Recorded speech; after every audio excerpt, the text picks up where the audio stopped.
कनिष्का, तुम्हारा चेहरा परेशान लग रहा है। लगता है शैक्षिक परिदृश्य के नवाचारों ने तुम्हें चक्रव्यूह में फंसा लिया है। सर, आपको कैसे पता? मैं सच में बहुत परेशान हूँ। इतने सारे कार्यक्रम, इतनी सारी योजनाएं, सब आपस में मिले हुए लगते हैं। कुछ समझ नहीं आ रहा कि कहाँ से शुरू करूँ और क्या याद रखूँ। ये एक भूल भुलैया जैसा है। चिंता मत करो। आज की इस क्लास में मैं तुम्हें इस चक्रव्यूह से बाहर निकलने की मास्टर की दूंगा। बस एक बात याद रखना, ये सभी नवाचार अलग अलग घटनाएं नहीं हैं, बल्कि एक बड़ी तस्वीर का हिस्सा हैं। और उस तस्वीर का नाम है राष्ट्रीय शिक्षा नीति NEP 2020। ये सारे कार्यक्रम इसी राष्ट्रीय विजन को राजस्थान की धरती पर उतारने के लिए बनाए गए हैं। क्या याद रखने से ज्यादा जरूरी है, क्यों समझना। तैयार हो? जी सर, बिल्कुल। बहुत बढ़िया। तो चलो सबसे पहले मिलते हैं इस बदलाव के मुख्य वास्तुकारों से, द चीफ आर्किटेक्ट्स। राजस्थान में शिक्षा की इस नई इमारत को दो मुख्य संस्थाएं बना रही हैं। RSCERT Udaipur, the academic brain. इसका पूरा नाम है राजस्थान राज्य शैक्षिक अनुसंधान एवं प्रशिक्षण परिषद। इसे पहले SIERT के नाम से जाना जाता था। ये संस्था राजस्थान में अकादमिक कार्यों की सबसे बड़ी शक्ति है। पाठ्यक्रम बनाना, किताबें तैयार करना, शिक्षकों को ट्रेनिंग देना और नवाचारों को लागू करने वाली नोडल एजेंसी के रूप में काम करना, ये सब इसी की जिम्मेदारी है। और हाँ, परीक्षा के लिए सबसे महत्वपूर्ण तथ्य याद रखना, 14 अगस्त 2018 को SIERT का नाम बदलकर RSCERT किया गया था। ये राज्य की सर्वोच्च अकादमिक संस्था है। समग्र शिक्षा अभियान SMSA, इसे इस पूरी क्रांति का प्रशासनिक और वित्तीय बाहुबली समझो। ये एक बहुत बड़ा मिशन है जिसे 3 पुरानी योजनाओं को मिलाकर बनाया गया है। सर्व शिक्षा अभियान SSA, राष्ट्रीय माध्यमिक शिक्षा अभियान RMSA और शिक्षक शिक्षा यानी टीचर एजुकेशन। इसका लक्ष्य है प्री स्कूल से लेकर कक्षा 12 तक की शिक्षा को एक साथ बिना किसी टुकड़े के समग्र रूप से बेहतर बनाना। ये NEP 2020 के विजन को जमीनी स्तर पर लागू करने वाली मुख्य एजेंसी है। देखो कनिष्का, इस संरचना को समझना ही पहली जीत है। सबसे ऊपर है राष्ट्रीय विजन यानी NEP 2020। उसे लागू करने के लिए राज्य स्तर पर है एक मजबूत मिशन यानी समग्र शिक्षा, और अकादमिक दिशा देने के लिए है एक विशेषज्ञ संस्था यानी RSCERT उदयपुर। अब जितने भी कार्यक्रम हम पढ़ेंगे वो सब इसी सिस्टम के तहत काम करते हैं। अब भूल भुलैया थोड़ी सुलझी हुई लग रही है? जी सर, अब एक फ्रेमवर्क समझ आ रहा है। ये तो बहुत आसान हो गया। बहुत अच्छे। अब कहानी में असली मसाला डालते हैं। कल्पना करो साल 2020 की। कोरोना महामारी का संकट, देशव्यापी लॉकडाउन और लाखों बच्चों की पढ़ाई पर लगा एक बड़ा सा प्रश्न चिन्ह। ऐसे में राजस्थान सरकार ने सिर्फ हाथ पर हाथ धरकर नहीं बैठी, बल्कि एक 4 आयामी डिजिटल आक्रमण यानी 4 pronged digital counter offensive launch किया। हर कार्यक्रम एक योद्धा था जो अलग अलग तकनीक के मोर्चे पर लड़ रहा था ताकि हर बच्चे तक शिक्षा पहुंच सके। इसका पूरा नाम है social media interface for learning engagement. ये व्हाट्सएप के माध्यम से शिक्षा की लौ जलाए रखने का एक शानदार प्रयास था। ये 3 चरणों में विकसित हुआ। हर चरण पिछले से बेहतर और ज्यादा प्रभावी था। स्माइल 1.0 लॉन्च 13 अप्रैल 2020। ये पहला और तत्काल कदम था। इसका मुख्य उद्देश्य था बच्चों को पढ़ाई से जोड़े रखना। रोज सुबह 9 बजे व्हाट्सएप ग्रुप्स पर वीडियो लिंक और वर्कशीट भेजे जाते थे। ये एक तरफा संवाद था, लेकिन इसने इस मुश्किल समय में एक बहुत जरूरी शुरुआत की। स्माइल 2.0 लॉन्च 2 नवंबर 2020।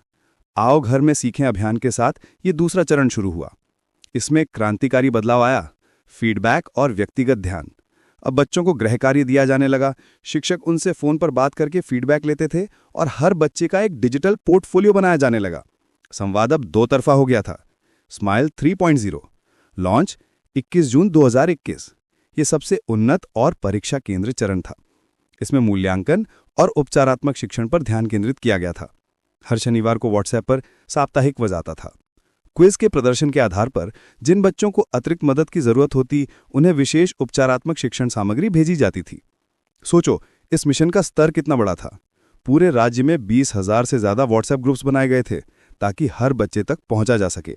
और इस पूरे प्रोजेक्ट की नोडल एजेंसी कौन थी? वही हमारा एकेडमिक ब्रेन RSCERT उदयपुर। और सर, शिक्षावाणी? यह सरकार की दूरदर्शिता का प्रमाण था। उन्होंने माना कि हर घर में स्मार्टफोन या इंटरनेट नहीं है, लेकिन एक छोटा सा रेडियो जरूर हो सकता है। शिक्षावाणी को ज्ञान की आकाशवाणी के रूप में लॉन्च किया गया ताकि डिजिटल खाई को पाटा जा सके। लॉन्च तिथि 11 मई 2020। प्रसारण आकाशवाणी पर प्रतिदिन 55 मिनट का शैक्षिक प्रसारण होता था।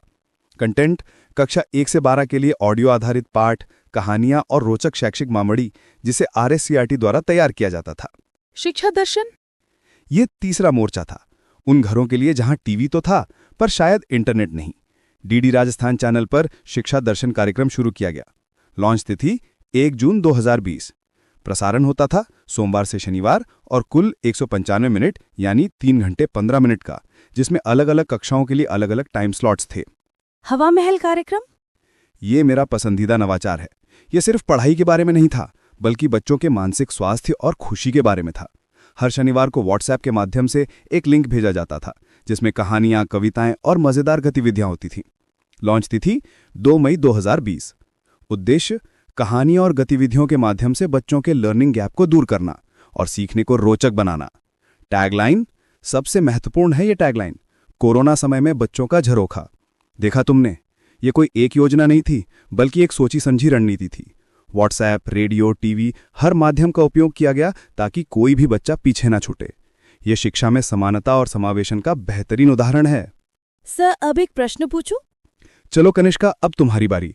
ये प्रश्न RPSC स्कूल लेक्चरर की एक परीक्षा में पूछा गया था। तैयार हो? स्माइल कार्यक्रम का मुख्य उद्देश्य क्या था? A. ग्रामीण क्षेत्रों में मुफ्त किताबें देना। B. लॉकडाउन के दौरान विद्यार्थियों को घर से सीखने की सुविधा प्रदान करना। C. गरीब बच्चों को भोजन उपलब्ध कराना। D. शिक्षकों को ऑनलाइन ट्रेनिंग देना। सर, इसका उत्तर है B, लॉकडाउन के दौरान विद्यार्थियों को घर से सीखने की सुविधा प्रदान करना। बिल्कुल सही। अब तुम सिर्फ तथ्यों को नहीं बल्कि उनके पीछे की कहानी को समझ रही हो। बहुत बढ़िया। कनिष्का, तुमने ये तो समझ लिया, लेकिन असली महारत प्रैक्टिस से आएगी। और प्रैक्टिस के लिए मैं तुम्हें एक ब्रह्मास्त्र बताता हूँ, टेस्टक्यू ऐप। सोचो, जो कुछ हम यहाँ पढ़ रहे हैं उससे जुड़े हजारों प्रश्न तुम्हें एक ही जगह पर मिल जाएं तो? इस ऐप पर रीट मेंस के लिए रोजाना फ्री क्विज होती हैं। और ये कोई ऐसी वैसी क्विज नहीं है, ये इतनी बेहतरीन है कि लगभग पूरा पेपर तुम्हें इन्हीं में से देखने को मिल सकता है। इसे आज ही डाउनलोड करना, क्योंकि ज्ञान को धार प्रैक्टिस से ही मिलती है। जी सर, मैं इसे आज ही करूंगी। बिल्कुल। और मान एजुकेशन चैनल को सब्सक्राइब तो कर लिया ना तुमने? हाँ, सर, क्या बात कर रहे हो, ये तो मैंने कब का कर रखा है। सर, अब दीक्षा राइज के बारे में बताओ। कनिष्क, अगर SMI, शिक्षा वाणी और शिक्षा दर्शन इस डिजिटल युद्ध के सैनिक थे, तो अब मैं तुम्हें मिलाने जा रहा हूं परम अस्त्र से, दीक्षा राइज। जी सर, बिल्कुल। DIKSHA यानी digital infrastructure for knowledge sharing, ये केंद्र सरकार द्वारा 5 सितंबर 2017 को बनाया गया एक राष्ट्रीय मंच है, एक महाज्ञान कोश है। लेकिन राजस्थान ने यहाँ एक मास्टर स्ट्रोक खेला। उन्होंने इस राष्ट्रीय मंच को अपनी जरूरतों के हिसाब से ढाला और अपना संस्करण बनाया, दीक्षा राइज। राइज? इसका क्या मतलब है सर? यही तो परीक्षा का सबसे महत्वपूर्ण सवाल है। RISE का पूरा नाम है Rajasthan interface for school educators. यहाँ E का मतलब एजुकेटर्स से है, एजुकेशन से नहीं। ये छोटी सी बात तुम्हें हजारों छात्रों से आगे कर सकती है। मान सर, ये तो समझ में आने लग गया मेरे तो। जब सीखने वाले में जुनून हो तो सब पॉसिबल है कनिष्क। अब देखते हैं इस परम अस्त्र के तरकश में कौन कौन से तीर हैं। Energise textbooks. किताबों में दिए गए QR कोड्स को स्कैन करते ही छात्र सीधे दीक्षा पोर्टल पर उस पाठ से जुड़े वीडियो, अतिरिक्त अभ्यास कार्य और रोचक सामग्री तक पहुंच जाते हैं। पढ़ाई अब सिर्फ किताबों तक सीमित नहीं रही। शिक्षक प्रशिक्षण निष्ठा। शिक्षकों के व्यावसायिक विकास के लिए निष्ठा यानी national initiative for school heads and teachers holistic advancement जैसे राष्ट्रीय स्तर के प्रशिक्षण कार्यक्रम इसी पोर्टल के माध्यम से चलाए जाते हैं। शिक्षक घर बैठे अपनी स्किल्स को अपग्रेड कर सकते हैं। व्यापक कंटेंट। इस पर छात्रों, शिक्षकों और अभिभावकों के लिए video, PDF, quiz, lesson plan जैसी अनगिनत सामग्री उपलब्ध है, वो भी 18 से ज्यादा भाषाओं में। और आदर्श वाक्य, और इसका आदर्श वाक्य भी बहुत प्रेरणादायक है। हमारे शिक्षक हमारे नायक, यानी our teachers are heroes. Sir, एक और सवाल। ठीक है, ध्यान से सुनना। राजस्थान दीक्षा राइज कार्यक्रम में राइज यानी RISE का पूर्ण रूप क्या है?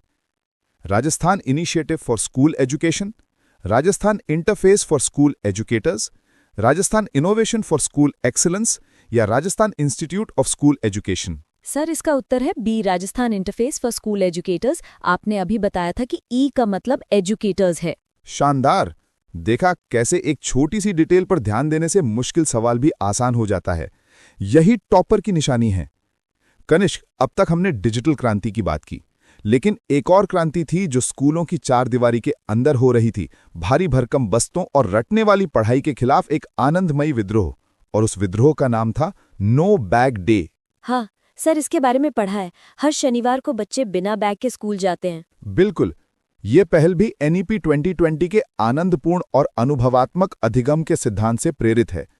इसकी घोषणा बजट भाषण में 20 फरवरी 2020 को की गई थी और इसे हर शनिवार को लागू किया गया था। लेकिन सबसे जरूरी बात जो परीक्षा में पूछी जाती है वो है हर शनिवार की थीम। ये कोई सामान्य छुट्टी का दिन नहीं है, बल्कि ये एक सुव्यवस्थित सह पाठ्यक्रम कार्यक्रम है। छात्रों को उनकी उम्र के हिसाब से 5 समूहों में बांटा गया है। अंकुर यानी कक्षा 1 से 2, प्रवेश 3 से 5, दिशा 6 से 8, क्षितिज 9 से 10 और उन्नति 11 से 12। जी बताओ सर। इस टेबल को ध्यानपूर्वक याद करना है। यहां से एक प्रश्न निश्चित रूप से परीक्षा में पूछा जा सकता है और सभी दोस्त इसका स्क्रीनशॉट जरूर लें। और रीट मेंस परीक्षा के लिए 50 अंक वाली राजस्थान सामान्य ज्ञान 4444 वाली वन लाइनर सभी स्टूडेंट डाउनलोड कर लें। ये एक रामबाण सफलता की औषधि है जिसे हर स्टूडेंट को लेना चाहिए, और ये टेस्ट क्यू ऐप पर मौजूद है, और ये सभी क्लासेस के नोट्स भी इसी में मिलेंगे।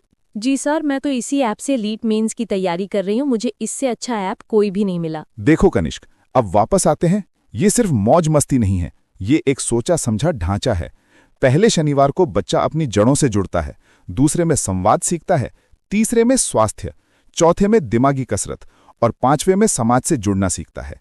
ये पर्सनैलिटी का संपूर्ण विकास है। अब एक सवाल। ओके, सीधे रीट मेंस 2023 के पेपर से। राजस्थान में नो बैग डे के तहत तीसरे शनिवार की थीम क्या है? राजस्थान को पहचानो, भाषा कौशल विकास, खेलेगा राजस्थान बढ़ेगा राजस्थान, या मैं वैज्ञानिक बनूंगा। सर, अब तो ये बच्चों का खेल लग रहा है। तीसरा शनिवार मतलब खेलकूद, तो थीम है सी, खेलेगा राजस्थान बढ़ेगा राजस्थान। बिंगो, तुम अब पैटर्न को पकड़ चुकी हो। यही तैयारी का सही तरीका है। कनिष्क, हमने अतीत और वर्तमान की बात कर ली, अब भविष्य की ओर देखते हैं। राजस्थान बजट 2025 ने शिक्षा के लिए एक नया और महत्वाकांक्षी रोड मैप तैयार किया है। ये दिखाता है कि सरकार अब सिर्फ पहुंच से आगे बढ़कर नवाचार पर ध्यान केंद्रित कर रही है। चलो इस बजट की मुख्य बिंदुओं को समझते हैं। बुनियादी ढांचे का कायाकल्प। स्कूलों में नए क्लासरूम, लैब, कंप्यूटर लैब और टॉयलेट बनाने के लिए 225 करोड़ रुपए का भारी भरकम बजट आवंटित किया गया है। सुरक्षा के लिए 15,000 स्कूलों में CCTV कैमरे लगाए जाएंगे। नवाचार को बढ़ावा, ये सबसे रोमांचक हिस्सा है। छात्रों में रचनात्मकता और वैज्ञानिक सोच को बढ़ावा देने के लिए 1500 स्कूलों में अटल टिंकरिंग लैब स्थापित की जाएंगी। साथ ही अलवर, अजमेर और बीकानेर में नए डिजिटल प्लानिटेरियम भी बनेंगे। भविष्य की तकनीक। सरकार अब स्कूलों में आर्टिफिशियल इंटेलिजेंस, रोबोटिक्स और 3D प्रिंटिंग जैसे भविष्य की तकनीकों को पाठ्यक्रम का हिस्सा बना रही है, ताकि हमारे छात्र वैश्विक स्तर पर प्रतिस्पर्धा कर सकें। कौशल विकास पर जोर। कोटा में विश्वकर्मा स्किल इंस्टीट्यूट की स्थापना और 36 ITIs का आधुनिकीकरण किया जाएगा, जो व्यावसायिक शिक्षा को नई ऊंचाइयों पर ले जाएगा। शिक्षा से रोजगार। नई राजस्थान रोजगार नीति 2025 के तहत 1,25,000 पदों पर भर्ती की योजना है, जो शिक्षा को सीधे रोजगार से जोड़ती है। ये बदलाव बहुत बड़ा है। कोरोना काल की पहल डिजिटल पहुंच सुनिश्चित करने के लिए थी। अब 2025 का बजट उस नींव पर डिजिटल नवाचार की इमारत खड़ी कर रहा है। बिल्कुल सर। चलो इस बजट के आधार पर परीक्षा के लिए एक संभावित प्रश्न बनाते हैं। राजस्थान बजट 2025 के अनुसार छात्रों में नवाचार और वैज्ञानिक सोच को बढ़ावा देने के लिए कितने स्कूलों में अटल टिंकरिंग लैब स्थापित करने की योजना है? 500, 1000, 1500 या 2000? सर, इसका उत्तर है सी, 1500 स्कूल। बिल्कुल सही। ये दिखाता है कि सरकार का फोकस अब सिर्फ पढ़ाने से हटकर कुछ नया बनाने पर है। बजट के साथ साथ NEP 2020 की एक और बड़ी सिफारिश अब राजस्थान में जड़ें जमा रही है। कक्षा 6 से व्यावसायिक शिक्षा। अब बच्चों को पारंपरिक विषयों के साथ साथ कक्षा 6 से ही व्यावसायिक शिक्षा दी जाएगी। इसका मकसद किताबी ज्ञान और व्यावसायिक कौशल के बीच की दूरी को मिटाना है। स्ट्रीम सिस्टम का अंत। विज्ञान, कॉमर्स, आर्ट्स जैसी कठोर दीवारों को तोड़ा जा रहा है। अब छात्र अपनी रुचि के अनुसार अलग अलग स्ट्रीम के विषय चुन सकते हैं। उद्योगों से जुड़ाव। सरकार अकादमिक संस्थानों और उद्योगों के बीच इंटर्नशिप और सहयोग को बढ़ावा दिया जा रहा है, ताकि छात्र वही सीखें जिसकी बाजार में मांग है। सर, एक और संभावित प्रश्न। राष्ट्रीय शिक्षा नीति 2020 के प्रावधानों के अनुसार राजस्थान में किस कक्षा से व्यावसायिक शिक्षा को पाठ्यक्रम में एकीकृत करने पर बल दिया जा रहा है? कक्षा 9, कक्षा 8, कक्षा 1 या कक्षा 6? सर कक्षा 6 से। बहुत खूब, तुम पूरी तरह से तैयार हो। तो कनिष्क, आज हमने राजस्थान के शैक्षिक परिदृश्य की पूरी यात्रा की। हमने NEP 2020 के विजन से शुरुआत की, समग्र शिक्षा और RSCERT जैसे वास्तुकारों से मिले, कोरोना काल के 4 डिजिटल योद्धाओं स्माइल, शिक्षावाणी, दर्शन और हवा महल और परम अस्त्र दीक्षा राइज को समझा। फिर हमने नो बैग डे के आनंदमय विद्रोह को देखा और अंत में बजट 2025 के साथ भविष्य की तस्वीर बनाई। सर अब मुझे सब कुछ क्रिस्टल क्लियर है। मैं अब बता सकती हूँ कि कैसे ये सभी नवाचार एक दूसरे से जुड़े हुए हैं और कैसे एक छात्र के सीखने के अनुभव को बेहतर बना रहे हैं। ये अब भलभुलैया नहीं बल्कि एक सुंदर सुव्यवस्थित बगीचा लग रहा है। बिल्कुल, लेकिन एक बात हमेशा याद रखना, सबसे अच्छी तैयारी भी अभ्यास के बिना अधूरी है। और यहीं पर मैं तुम्हें सफलता का वो अचूक मंत्र देना चाहता हूं जिसके बारे में मैंने बीच में बताया था, टेस्टक्यू ऐप। जी सर, आपने बताया था कि इस पर फ्री क्विज होती हैं। सिर्फ फ्री क्विज ही नहीं कनिष्क, ये ऐप रीट मेंस के अभ्यर्थियों के लिए एक गेम चेंजर है। मैं तुम्हें पूरी जिम्मेदारी से कह रहा हूं, अगर रैंक लानी है तो टेस्टक्यू ऐप की टेस्ट सीरीज और वन लाइनर को जरूर पढ़कर जाना। पिछली बार यहां से 85% से भी ज्यादा प्रश्न सीधे परीक्षा में आए थे। ये कोई मजाक नहीं है। हजारों प्रश्नों की प्रैक्टिस करके तुम अपनी तैयारी को उस स्तर पर ले जा सकती हो जहां कोई तुम्हें हरा नहीं सकता। ये ऐप तुम्हारी सफलता की गारंटी बन सकता है। इसे डाउनलोड करने में एक पल की भी देरी मत करना। अब अंतिम परीक्षा के लिए तैयार हो जाओ। ये है रीट चुनौती, रैपिड फायर राउंड। मैं जल्दी जल्दी प्रश्न पूछूंगा और तुम्हें जवाब देना है। Yes sir. कोविड-19 के दौरान विद्यार्थियों को घर से सीखने की सुविधा प्रदान करने हेतु राजस्थान सरकार द्वारा शुरू किए गए कार्यक्रम का नाम क्या था? Project smile, social media interface for learning engagement. बिल्कुल सही। 13 अप्रैल 2020 को शुरू हुआ यह कार्यक्रम व्हाट्सएप के माध्यम से कंटेंट पहुंचाने का एक प्रमुख साधन था। दीक्षा राइज कार्यक्रम में राइज का पूर्ण रूप क्या है? Rajasthan interface for school educators. शानदार। याद रखना, का मतलब एजुकेटर्स है, एजुकेशन नहीं। ये एक राष्ट्रीय मंच का राजस्थानी संस्करण है। राजस्थान में नो बैग डे के तहत तीसरे शनिवार की थीम क्या है? रीट मेंस 2023। खेलेगा राजस्थान, बढ़ेगा राजस्थान। एकदम सटीक। ये थीम खेलकूद के माध्यम से छात्रों के शारीरिक और मानसिक विकास पर केंद्रित है। प्रश्न 4, बजट 2025 के अनुसार कितने स्कूलों में अटल टिंकरिंग लैब स्थापित करने की योजना है? 1500 स्कूलों में। सही जवाब। ये कदम छात्रों में वैज्ञानिक और नवाचार की भावना को बढ़ावा देने के लिए उठाया गया है। प्रश्न 5, NEP 2020 के अनुसार राजस्थान में किस कक्षा से व्यावसायिक शिक्षा शुरू करने पर जोर दिया जा रहा है? कक्षा 6 से। बहुत अच्छे। इसका उद्देश्य छात्रों को कम उम्र से ही व्यावहारिक कौशल से जोड़ना है। प्रश्न 6, शिक्षावाणी कार्यक्रम का प्रसारण आकाशवाणी पर प्रतिदिन कितने मिनट के लिए किया जाता था? 55 मिनट के लिए। सही। 11 मई 2020 को शुरू हुआ ये कार्यक्रम रेडियो के माध्यम से दूर दराज के छात्रों तक शिक्षा पहुंचाने के लिए था। प्रश्न 7, शिक्षा दर्शन कार्यक्रम किस टीवी चैनल पर प्रसारित किया गया? DD राजस्थान पर। बिल्कुल। 1 जून 2020 से शुरू हुए इस कार्यक्रम ने टीवी को क्लासरूम बना दिया। प्रश्न 8, हवा महल कार्यक्रम की टैगलाइन क्या थी? कोरोना समय में बच्चों का झरोखा। बहुत बढ़िया। ये साप्ताहिक कार्यक्रम शनिवार को मनोरंजक और रचनात्मक गतिविधियों के माध्यम से बच्चों को सीखने में मदद करता था। प्रश्न 9, SIERT का नाम बदलकर RSCERT किस वर्ष में किया गया? 14 अगस्त 2018 को। ये एक बहुत ही महत्वपूर्ण तथ्य है। RSCERT अब राज्य की सर्वोच्च अकादमिक संस्था है। प्रश्न 10, समग्र शिक्षा अभियान SMSA में किन 3 पूर्ववर्ती योजनाओं का विलय किया गया है? सर्व शिक्षा अभियान SSA, राष्ट्रीय माध्यमिक शिक्षा अभियान RMSA और शिक्षक शिक्षा TE। एकदम सही। इस विलय का उद्देश्य प्री स्कूल से 12वीं तक की शिक्षा को एक समग्र दृष्टिकोण प्रदान करना था। कनिष्क, तुमने आज सिर्फ तथ्य नहीं रटे हैं, तुमने राजस्थान की शैक्षिक क्रांति की पूरी कहानी को समझा है। और जब तुम कहानी समझते हो तो कोई भी प्रश्न तुम्हें हरा नहीं सकता। तुम मिशन रीट 2025 के लिए पूरी तरह से तैयार हो। जाओ और सफलता का परचम लहराओ। वाह मान सर, आज तो मजा आ गया। सब कुछ दिमाग में छप गया मेरे। ग्रेट। तो दोस्तों, ये तो थी सिर्फ पहली रील। पूरी पिक्चर अभी बाकी है। अगर इस कहानी ने आपके अंदर भी रीड फतह करने का जुनून जगाया है तो स्क्रीन पर दिख रहे लाइक के बटन को हिट करके अपना जोश दिखाइए। अपने हर उस दोस्त के साथ इसे शेयर कीजिए जो इस भूल भुलैया में फंसा है, और कमेंट में लिखिए मिशन रीड 2025 लक्ष्य प्राप्त होगा, ताकि मुझे पता चले कि मेरी मेहनत सही दिशा में है।